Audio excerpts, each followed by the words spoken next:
Welcome everyone to the SciManDan podcast, the place where science and conspiracy collide. This is episode 9. I was listening back the other day and I seem to be incredulous about how many episodes we're in. I keep saying, I can't believe it's episode 7, but we're on episode 9. It's quite incredible we've got this far. I didn't think it would last this long. I don't know about you cats, but... so joining me once again is the man who sews up the holes in his socks to extend their life. It's Cats. How you doing, buddy? I'm doing very well, thank you. How are you? Yeah, I'm good. So I've got some bad news, mate. I did have the jingle. I've got your jingle, but for some reason I couldn't access it. So you're going to have to wait another week. Yeah, I mean, what can I say? I'm holding back the tears. I was really looking forward to that as well. I feel let down, mate. I'm so sorry. I'm so sorry. I promise you next week it'll be there. Okay. Anyway, I was watching the FA Cup draw earlier, and who did Blackburn get? Blackburn. I don't think Blackburn will be in the next round of of the FA Cup. Yeah, I knew that. I knew that. Sorry, mate. Sorry, We're concentrating on promotion. I couldn't help myself. I'm so sorry. I keep having to dig you at that. Anyway, let's crack on. We've got a brilliant guest today. So our guest today is the director of possibly the best documentary any of you have ever seen, Behind the Curve, about the Flat Earthers. Welcome, Daniel J. Clark. Thank you for joining us. How are you doing? Hi, great to be here. I'm doing really well. Good. Yeah, of course. Yeah. So, Behind the Curve. It was a brilliant. I was thinking earlier that it's possibly a bit of a watershed moment for Flat Earth. Would you agree with that, Katz? It kind of was a bit of a turning point, wasn't it? Oh, it absolutely was. You know, but just as a documentary, it was fantastic. You know, just a piece of TV for people that aren't even into that. It was brilliant. Loved it. Absolutely. But before we get into that, are you working on anything else now? Have you got anything coming up? Yeah, we have. I don't know about coming out, but we're currently filming some projects, and the biggest one that I think is really funny, considering Behind the Curve, is we're following the astronomers and astrophysicists trying to find the 9th planet in the solar system. Ah, okay. So we were tailing them for a while, and then COVID hit, so we've kind of pulled back. But we're still pursuing it, and it's going to be a little while. So we got some time. That's interesting. We'll delve into that a bit later. So let's go right back to the start. Where did the idea for Behind the Curve come from originally? Well, so the other producer, Nick Andert, and I we worked together for years on other projects, and I would shoot and then we'd edit together, and someone else would be like the director. And we decided we really wanted to do our own thing and came up with a few ideas that all went nowhere. And then one day Nick said, we should do a documentary about flat earthers. And immediately I was like, I don't know about that. But looked it up and watched about 2 to 3 YouTube videos. And I was like, well, yes, we have to make this movie. Yes, let's do it. And then we saw that they had their conference coming up in November. And this was in, I think, April of that year of 2017.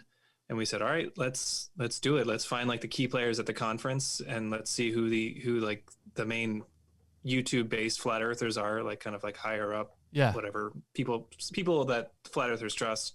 Let's talk to them. Let's cast a wide net and see what we can get. And first person we reached out to was Mark. Yeah. Who has his phone, or I don't know if he still does, but he had his phone number publicly available. So we just gave him a call, and I think he still responded. Does. So yeah. So you said you mentioned 2 to 3 videos. That was all it took for you to be like, yeah. Well, yeah, because at first I went to the Flat Earth Society website, and that one was annoying because I was like, this thing's stupid.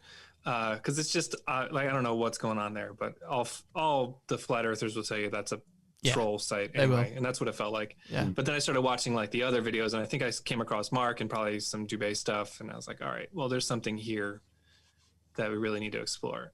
Yeah, definitely. And how did they react to that? So like when you called Mark, for example, how did he react to the idea of it? Mark was very open. He said, if you're willing to come up here, I'll talk to you on camera. So Mark's, a generally nice guy. And so I went up there, we had pizza and root beer and talked for about an hour. And then I was like, I'm going to go to my car and get a camera, and then we're going to walk around. Nice. Because he lives on this beautiful little island off the coast of Seattle, and it's really cool. I do get that from him. So it was good for me. Yeah, I'm sure. Yeah, I do get that from him, that he's pretty likable. A lot of the flat earthers on YouTube are They don't seem to be as nice as him, do they, Cats? They seem to be a bit more vitriolic and. No, he's very amenable, isn't he? And he seems very approachable, doesn't he? And he doesn't have that sinister, combative, if that's a word, side to him, does he? No, he doesn't. No. So did the other YouTubers all stem from Mark, or did you contact them separately? I think we contacted them kind of at the same time, or maybe a little later. But Mark vouched for us because we had met him first, and he was like, "These guys are good. They're not flat earthers. They don't claim that they're doing that. They're not trying to debunk. They're just trying to get a sense of the community, and that's what we were doing." So I think it was pretty easy from there. And then, it's personal. There were definitely some people that I talked to or contacted, and I was like, I don't want to talk to that person because it just feels like you said, like combative, and just kind of like it put me at a bit on edge just thinking about talking to them. And I won't name names, but nobody in the movie. Just certain people were like, maybe we should stay away. Yeah. Well, that I could think of something 5 off the top of my head like that. Don't know about you, Cats. So one of the things that I really liked about the flat earthers in the movie, it was this story between Mark and Patricia, because we didn't really, us debunkers didn't really know of that sort of a relationship that they had. I mean, there was clearly something there between them. And it was really interesting that you highlighted, whether you meant to or not, that you highlighted that relationship between the two of them. Yeah, I mean, we were surprised to find out that there was like more than just a friendly relationship there, like some bit of romance or whatever you want to call it. So we were like, well, every movie needs a love story. Yeah, absolutely. So let's just pursue it and kind of see, as much as they're comfortable talking about it. And they were both very open about it, which was kind of surprising. Yeah.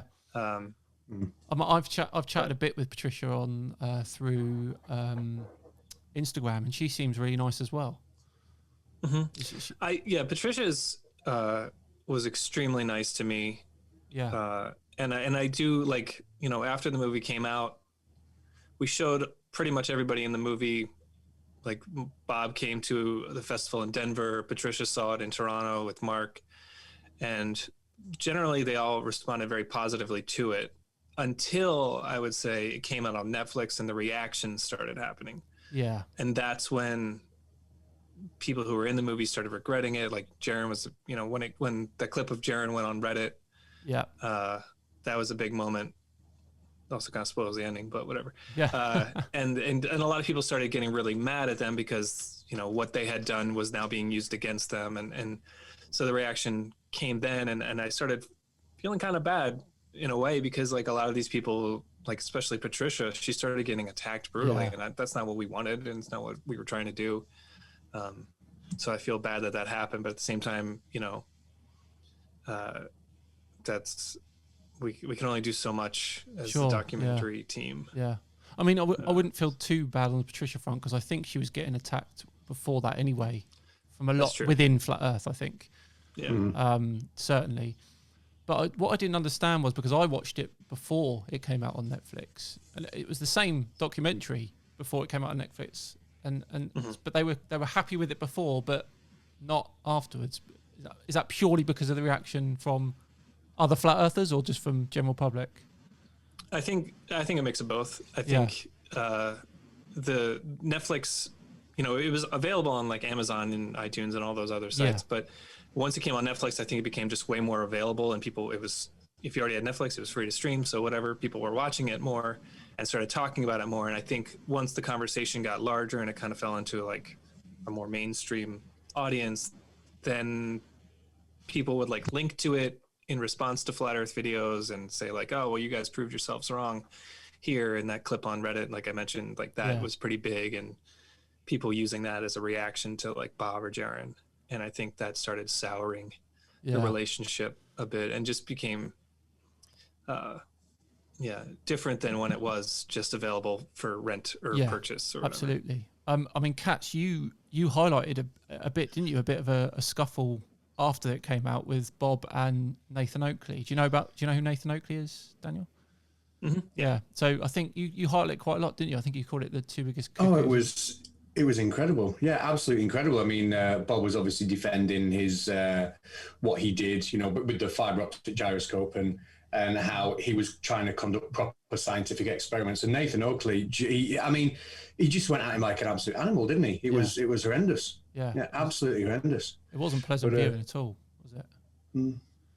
It's shocking. Did you get any of that backlash yourself, or did you just see it from the flat earthers to other flat earthers?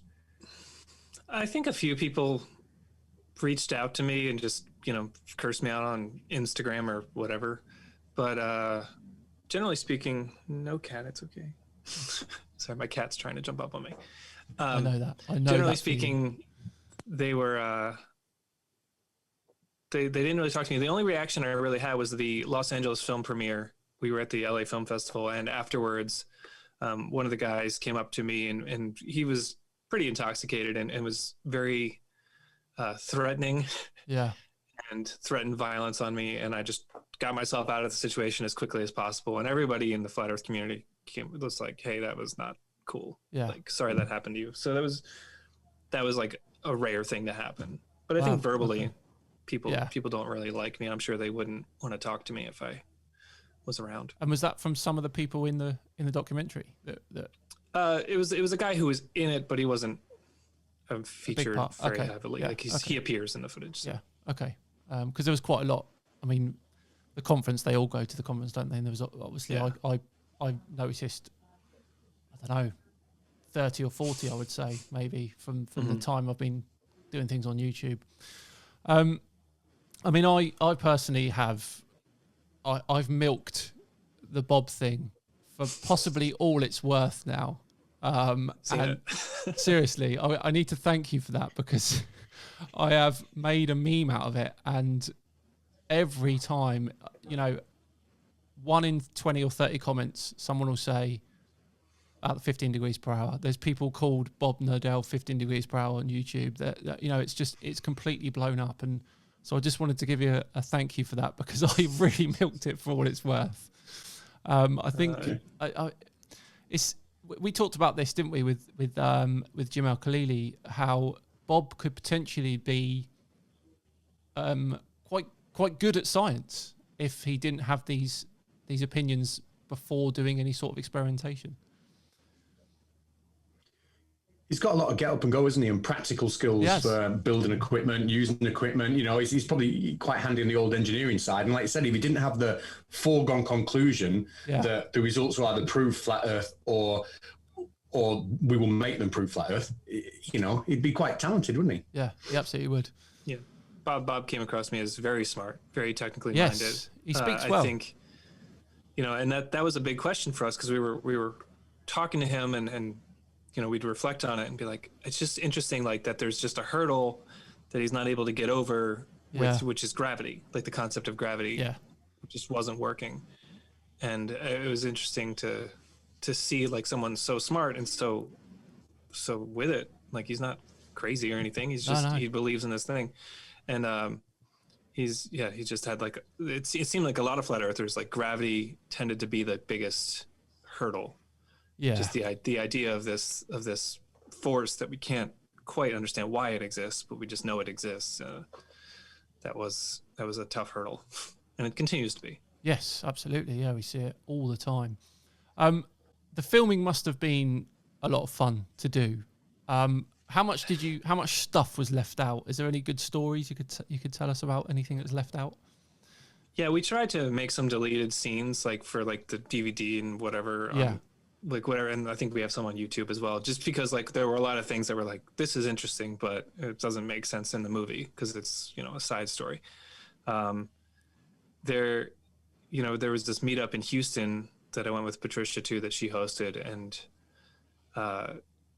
it was just really interesting to hear everybody's how they got into flat Earth. And some guy was saying like he grew up in a NASA family, and at some point he just suggested to his friend like something about powdered shampoo or something like that, and they didn't get back to him, and that was his proof that NASA didn't need it because they weren't really in space and all that stuff. And that was definitely something. Filming it was, to call it a lot of fun would be kind of an overstatement. I know I would because it was really stressful. Yeah, I can imagine. Yeah. Because, I would go into the shoots prepared. Like I definitely always knew kind of because I had seen so many flat Earth videos at this point. I knew what a lot of the responses were gonna be, and I kind of had an idea of how people were feeling. But to get that on camera, you need to ask them in the moment. Yeah. And so I would try not to react a lot, and then people would say things that would surprise me, and I didn't want to make them feel weird about it. I wanted to make them feel as comfortable as possible, so I'd internalize a lot of that. And then I'd be driving back from the shoot, and I'd have to call my producers and just vent for a while and just be like, "They said this. What's happening?" Oh. Like one example is like when Patricia said that, like she in the movie she says, if there was an event like the Boston bombing, I wouldn't believe it happened unless I myself got injured. Yeah, I remember that. Yeah. And it was just like a really hard thing to process. Like, because it's just like, on one hand, and I've said this before, but on one hand, it shows a lot of faith in the world that things can't really be this bad, and there has to be some force controlling all the bad things. Yeah. But on the other hand, it's really pessimistic because there's some force controlling the bad things. But on one hand, you're saying like people can't do this. Like this isn't the natural way. Like there's not really chaos in the world. It's controlled by something. So it'd be nice if that were somehow true, that people were really good all around, and groups of people didn't do crazy, terrible things. Sure. Randomly. It's difficult because we've talked about this a bit, but flat Earth in itself is very harmless, but it does lead to those different sort of opinions and views, doesn't it? Like that. Yeah, you're seeing it exactly, now. Exactly, yeah. And as the space shuttle was another example as well about the astronauts that died. Sure, it's terribly difficult for the families of those astronauts to have to continually listen to these theories that they're not really dead and things like this. It's really not pleasant at all.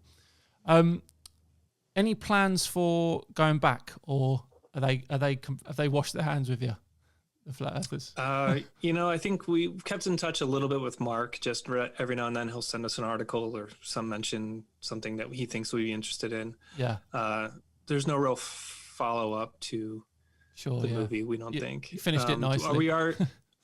We are working on a spiritual successor, like a series based off of the idea of kind of beliefs that are out of the norm, but it's not flat Earth centric. Okay. It's not so much conspiracy centric either. It's just kind of, why people do what they do. Yeah. More than that. Because I am extremely interested in the psychology of it all. And in the movie, you'll see it's like tons of psychological analyses. So that's where I really want to focus. And then we got the planet stuff going on. So we have science and astronomy still there. And then we have another thing that's more psychology. Yeah, that sounds interesting. One of the things I said at the beginning is I'd love to get a psychologist on just to pick their brains about, why they think these things and stuff like that. I was going to say, it was a bit of a joke, but I was going to say a great part 2, get me and Katz to turn up at one of their conferences and just watch the fireworks go off. And that's interesting that you've become a villain for them. Yeah. Did they talk much about people like us, me and Katz? I think at the time we were filming, there weren't a lot of people doing what you were doing. No, there wasn't. And so I think because it was growing somehow, and the conference release got a lot of people interested in it, and people who were debunking it. Yeah. But they would talk about debunkers, and I think they kind of just dismissed them as, funnily enough, they would dismiss debunkers as just people on YouTube, which is exactly what they were. Yeah. So there's something interesting to it, and also it's easy to dismiss someone that we don't have to deal with what they're saying. And I would rarely challenge anyone on their beliefs, but occasionally, I was getting really fed up because I know a lot about lighting, because film, you need to know a lot about lighting. Yeah. And someone was talking about the eclipse, how you can't have a shadow that's smaller than the object. Yeah. And I was like, you can. But and then I've kind of stopped myself halfway through the conversation. I was like, you know what? Sorry, I'm just gonna go over here and do something else. Yeah. But it's interesting to the desire to debunk, and then the reaction from that. And I don't really have a conclusion in that statement. I just think it's really interesting how the people trying to have a conversation or kind of a debate about debate, we don't like that word, but a debate about the things that they're claiming is more met with anger or dismissive actions than any kind of actual intense conversation. And I've seen Mark on stage talking with a scientist, and I've seen him in a few interviews talking with people about, they're like, well, what about this? And Mark will say, like, of course they're going to say that. Of course the astronauts didn't really do it. Have you been there yourself? There's no way unless you've been there yourself. So, like, we all know that having a conversation is a bit it's difficult, helpful. Yeah. I think I wish there was something that you could say that would just I know, but that's the golden goose for us. That's what I mean. When I first started, the absolute best I could have hoped for was being a slight pain in the bum for them. That was my main goal. I don't know about you cats, but it was just like be annoying, just tell them they're wrong. Express the same rights that they express, and just see where we go. And it's not done too bad. So it turned out all right, didn't it? Yeah. So how much experience did you have with conspiracies in general before you made the film? There were a few people close to me in my life who were like 9/11 truthers. Okay. And that's, and Caroline, the other producer on the movie, she also had made a short documentary about Sandy Hook deniers. Okay. Yeah. And, I'm not sure how familiar you are with Sandy Hook, but a bit, terrible. Yeah. And and there are people who still, hound these families to this day and say your kid didn't die, which is just absolutely awful and disrespectful. So there's a bit of experience with conspiracies, and this one we decided to go after because we thought it was more fun. Yeah. Like, because in that sense, it's like a harmless conspiracy-ness. Yeah. Like, it doesn't have to an intrinsically sad basis. Yeah. So we thought we could use it as a lens to other conspiracies, kind of apply this across the board. Yeah. But it worked. It definitely worked on that front, I'd say. I remember, because I sometimes check the Google Trends, and when Behind the Curve hit Netflix, there's like a massive surge in flat Earth search topics. Yeah. So yeah, thanks for that. So yeah. But I think the first surge was, I think it was Dubai, is 200 proofs and all that. When that sort of kind of hit the YouTube content, there was a big surge, and then it kind of went down, and then Behind the Curve came out as a big surge. And now, we were talking a couple of weeks ago, weren't we? It's possibly its lowest it's been for about 4 or 5 years, which is encouraging, isn't it? Yeah, I think. Well, I think a guest earlier in your podcast, and I forget who exactly it was mentioning how now a lot of those people have gone to like QAnon and they've kind of like stepped up to a different, more harmful, I would say, conspiracy. Yeah. And, Mark is a good example of a person, and he says this in the movie, and he says this to anyone who will listen, like, he's a conspiracy guy. He loves conspiracies. Yeah.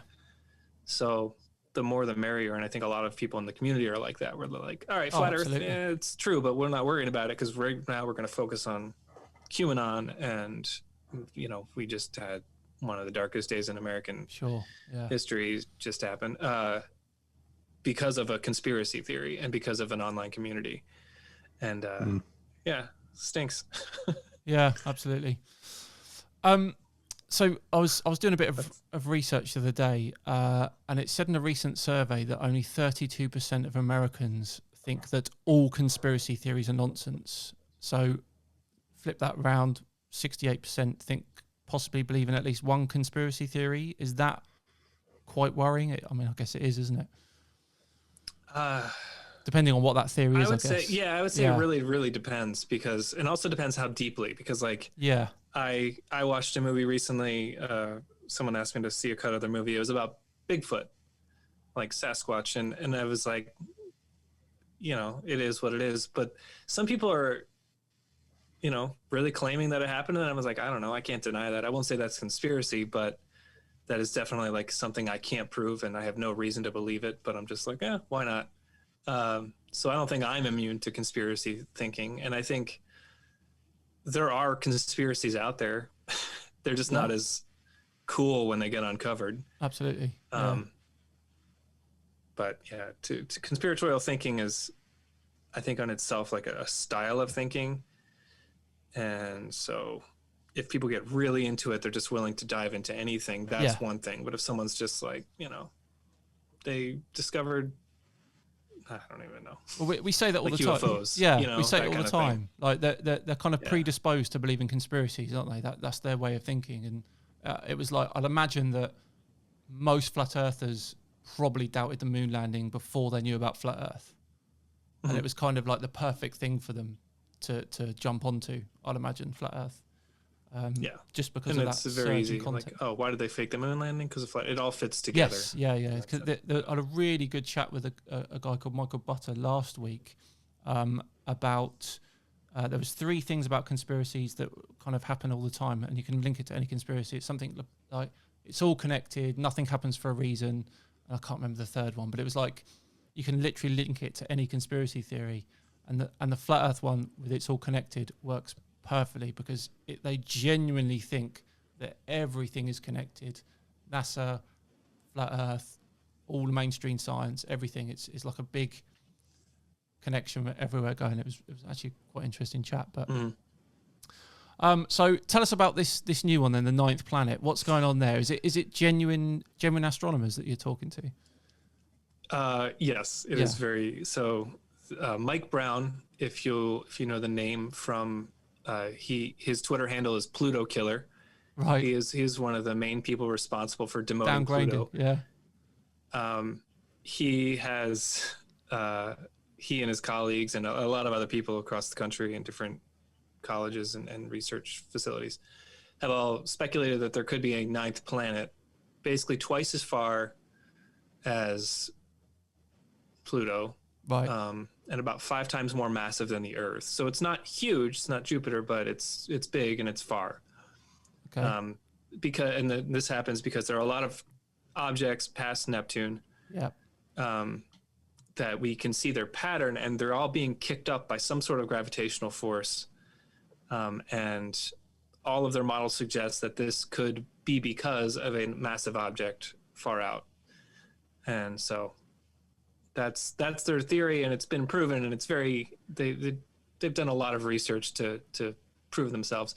But the thing is, you can't say there's a planet unless you see it. Of course, yeah. So all the math seems to be working. They're still researching, and they're still finding more objects that can give them more data that can point to where it could be right now, because they don't know where it would be on its orbit.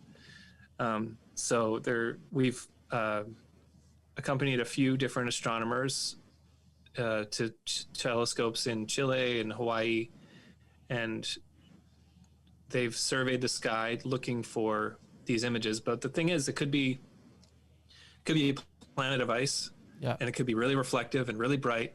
But so far, it doesn't seem to be the case, because we would have seen that by now. And it's so far out that if it's made of something like coal or like a dark dust and not reflective at all, you're really only going to see it if it passes in front of another star. Yeah. And so you got to get real lucky with that one. I was just going to say, it must be incredibly difficult. You say 5 times further than Pluto. Is that what twice as far as Pluto, 5 times more massive. Okay, cool. Than the Twice Earth. as far as Pluto. So, I mean, I've done a bit of, there's like a website where you can go and try and find exoplanets, and the only way to kind of spot them is to see the dimming in the star, like you say, as the planet passes in front. Obviously, there's the parent star for this planet is the sun, so it'd be very difficult to do that. And if you've got a planet that's, I mean, twice as far as Pluto and only 5 times more massive than Earth, that's going to be like the proverbial needle in a haystack, isn't it? Yeah. Luckily, you can kind of look on the ecliptic, so you have a general sense of where it could be. Sure, yeah. And the other thing the thing that's hopeful is in a few years a new telescope's going to open up. The James Webb, is that? The Rubin telescope, Rubin telescope in Chile. Okay. And it's going to basically do a constant survey over like I don't know how many days, but a certain amount of days it'll basically survey the entire sky and then go back and do it again and just constantly be giving data. It's going to be too much data for anyone to handle. Okay. But we'll find so many distant objects that can lead us further towards a conclusion, whether it exists or not. We can also maybe have a chance of seeing it passing in front of something else. Yeah. So we're waiting. The cool thing is, if you find it, you name it. Yeah, absolutely. Well, I was going it to has to be say, approved. as long as you don't name it New Brew, that's fine. that's one of the crazy ones that people believe in, the New Brew one. I don't even know that one. You don't know that one? So it's a bit similar. It's like Planet X, and but they think it's really close to Earth. So like, say that at night time when the sky is kind of dusky and like kind of darky bluey, that to them is the surface of New Brew, that blue color. Oh, that thing. Yeah, it's a weird one. So it's nothing like the ninth planet out on the edge of the solar system. It's bang. We'd right have discussed that. We'd figure that one out by now. Yeah, exactly. Yeah. So it's like so massive and next to the Earth that we just can't see it because it's on top of us. Exactly. Yeah. Yeah. But we can see through it to the stars. Yep. See through it, and it never blocks the sun out either. So. Oh, all right. Well, So I mean, I guess there's a chance. Yeah. there's a non-zero chance that that's true. Yeah. Bless them. It's like a dark matter planet, maybe. Yeah, something like that. Who knows? Who knows? But it's I don't know. I think I did a video on it ages ago now. It's about 2 years ago now. I think I did a video on that. It's familiar once you explain it. I was like, yeah. Oh, it's crazy. Right, let's play Guess the Conspiracy. Oh boy.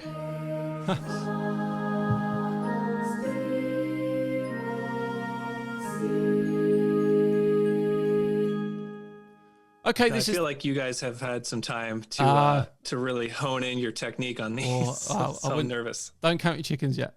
So this is the part of the show where Katz and I come up with a fake conspiracy theory, and we're going to try and trick the guest to think that one of our fabricated ones is a real conspiracy theory, in that is that people do believe it. The current score is 4-3 to me and Katz. So we were 3-1 down, and we've pegged it back. And we're now in the lead. So the pressure is on, Daniel, to try and pull it back for the guests. So here we go. Conspiracy number 1. The large fuel tank of the space shuttle was nothing more than a bouncy castle. That's the first conspiracy. Bouncy castle here in the UK. Is that called bouncy house? That's what you call it over there, is it? Bouncy house? Yeah. Yeah. Conspiracy number 2. Prince Harry is really Boris Johnson's son, the UK Prime Minister, but they're letting him be Prime Minister so he doesn't say anything. That's conspiracy number 2. And conspiracy number 3 is that the US election was only lost by Trump because he thinks the Earth is flat and he was going to tell everyone afterwards. That's conspiracy number 3. Oh no! You're really playing to my heart there. Yeah. So, well, the thing is, though, we've been more general. Like in the past, we've been really specific. Like Katz has come up with before. It's like 5 lines long, and it's like got all these different details. And they just knew straight away it's not that. So we had to try and be more general with it. Yeah, I appreciate that. Oh man. Well, I don't see how, because they see the shuttle launch, so I don't see how they think it was a bouncy house. The Boris Johnson one, I have no idea. I'm gonna say Boris Johnson because the other one's flat Earth, and I'm gonna try to stick away from that. Okay, is that your final answer? That is my final answer. Okay. I keep forgetting my buttons, Katz. Here we go. We've done it again, Katz. It's 5-3 to us. So amazing. It's the space shuttle one. That is David Weiss. David Weiss pedals that one. Yeah, DITRH, that YouTube channel. All right. Yeah. So I mean, I'm gonna ask why. Yeah. Well, so it does the little wobble before it launches, and then something about, because they can never recover it or something like that. So basically, the large fuel tank, the red-coloured one, is filled with helium, and the space shuttle is like a cheapy metal exterior that the astronauts don't really go into. There's a little wobble, which means obviously it's full of helium and not real, and then it takes off and goes where no one can see it. So that's the theory. Okay. So there you go. Sure. That's the one. That's the one they believe in. The other two are made up by Katz and I. I like the Boris Johnson one though. That's good. It's great, isn't it? Yeah, it's a really good one. That one. I can't take credit for that one actually. I have to give credit to one of the subscribers of the podcast channel on YouTube who came up with that one. Is that cheating? Is that cheating? It's using your resources yes, well. Yeah, using resources. Yeah. Anyway, thank you, Daniel, so much for coming on. It's been a pleasure having a chat with you. Really interesting to find out about everything that went on with the documentary and stuff. Where can we find you on? Are you on Twitter? I'm on Twitter and Instagram at DJC Film. Perfect. And our Behind the Curve Film, I think, is our website for the movie. And then if you go to deltavproductions.com, that's got all of our stuff that we're working on. Brilliant. We'll put all links for that under the episode as well. It's still out on Netflix, isn't it? Behind the Curve? Still out. And when's your new one out with the planet? You'll hear about it in the news before you see the movie. Okay, cool. Brilliant. Okay, next week we have Wolf coming on from the fabulous Wolf Brothers Cinema, and we're going to chat psychic mediums. I think you'll be interested in that one, Katz, won't you? Definitely. You love all that stuff, don't you? Definitely. Yeah, cool. Yeah. So tune in for that then. Otherwise, we will all see you later. Thanks very much for listening. Bye-bye.